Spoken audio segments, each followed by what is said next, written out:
Hello everyone, this is David Downs with Benton Downs Photography. I wanted to pass along a couple of quick tips that I use in post-processing when editing my images. Before I get started, I wanted to mention our upcoming Dallas Skyline workshop being held on April 14th. We'll have a great time. We're going to meet down at the Trinity Groves area for a little pre-work and discussion, and then get up on the levee and do some shooting from different angles.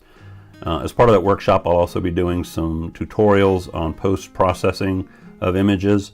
For example, this image that started like this, and through post-processing using Lightroom and Photoshop, wind up with this finished product.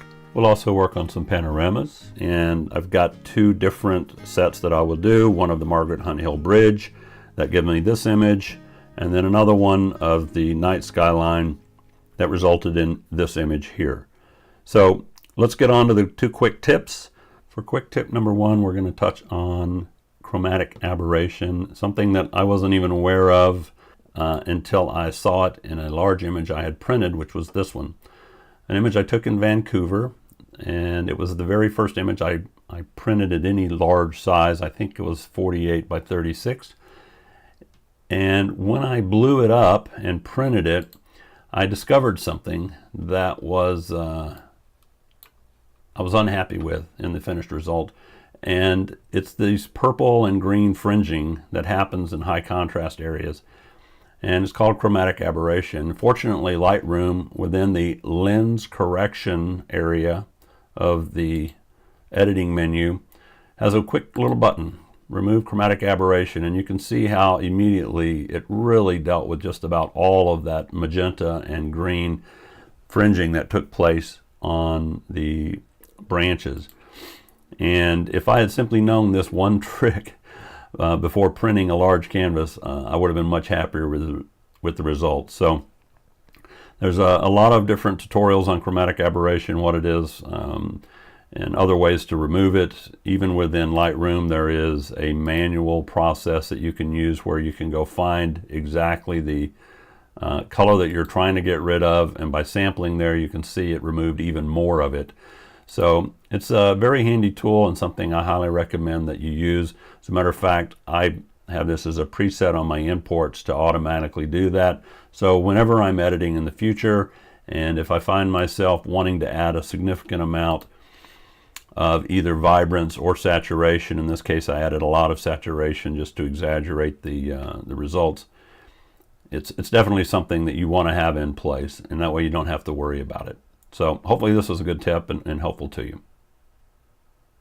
Now let's move on to the second one, which deals with halos that you get when adding a lot of clarity, sharpness, in particular the radius dial on the sharpen filter. Here's an image I took of a water fountain, and it looks kind of cool, the water frozen in the air. But as I mentioned before, I'm a really big fan of a lot of clarity and a lot of sharpness and a kind of gritty feel to the images where you literally feel like you could reach in and grab something. I want what's on the screen to really pop.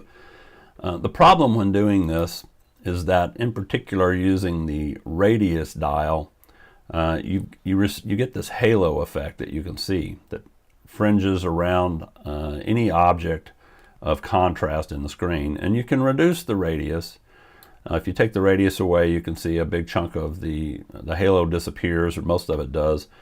But if you look at an image overall, when you add that heavy radius, it can give it even more texture. So how do you deal with that? What's the best way to get rid of it? Because especially if you print anything of any size, that's going to be very clear. So the way to do that is take the image into Photoshop, which I've already done here. And what you're going to want to do is use the clone stamp tool. So the clone stamp tool you can see over here. And it's great for eliminating, typically people use it to get rid of a spot or something on a canvas. But if you take, and you notice up here on the mode where it says darken, what I've done is normally you're in a normal mode, and so you clone stamp something here, you sample, and then you paste over, and boom, it's gone. If you try to do that right here, and we come in here, this is what we get. So Control Z, undo that. And let's take our mode to darken. So what's going to happen here is when you sample a location and then you go to clone stamp that over, the only thing it will do is deal with areas that are lighter than the area that was sampled. And so it's a quick way to get rid of that halo. Now, if we wanted to look real close, you can see there's still a dark fringe, and the way to get rid of that is just the opposite. Change your mode from darken to lighten, and then go in here, sample. I'd use a smaller brush, and then you can paint over that black area and it takes it away too. Now I moved over into this, but you can see the way it works, and as a tool it's very helpful in a lot of different ways. I'll show you one other image that I use this on. If you're shooting a horizon and again you use a lot of clarity or the sharpness, you can get these white banding along the horizon line, and sometimes that'll make it look a little fake, like the sky was replaced or something along those lines. This is actually an image taken from Playa del Carmen. These dark spots on the horizon here are actually hotels in Cozumel.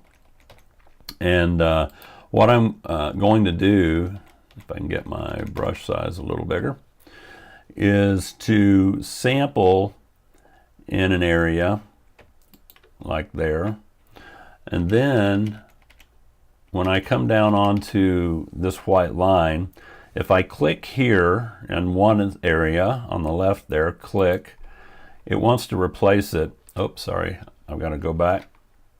Let me change my mode to darken. And so if I click on that horizon line, hold down the shift key and come all the way over here to the other side, it will draw and erase that whole line at one fell swoop. So in each place you've got a linear place or a linear edge where you have the halo taking place, that's a real quick tool for eliminating that. And it looks great. It didn't even overwrite the hotels. They're still there, those dark spots. So one more quick tip for you there. Hope you enjoyed it. You can use it in your post-processing and ultimately give you images that you feel better about when you go to print them. Thanks for watching, everyone. I hope you found something beneficial in this. I also hope you'll consider joining us on April 14th for our Dallas Skyline workshop. Promises to be a great time and capture a lot of great images. Have a great day.